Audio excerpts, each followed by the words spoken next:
ஆத்தி சொன்ன கரெக்டா எப்படிங்க பண்ணு.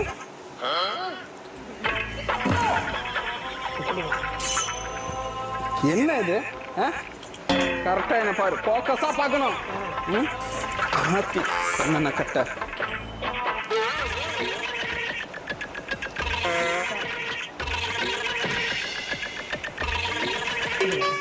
குடிமி மட்டும் தனியா ஆடுது. ஆடுற குடிமி பிச்சு தூக்கி எரிஞ்சிருவேன். சரியா? ஆத்தி சொன்ன கரெக்டா. ஆட்டம் போன கரெக்டா. ஆத்தி அப்படிங்க.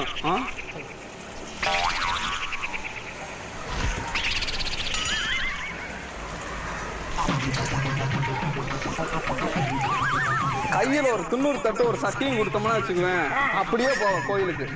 கான்சன்ட்ரேட்டா நீ என்ன மட்டும் பார்க்கணும். கால் இருந்து தலை வரையும் பார்க்கணும். சரியா?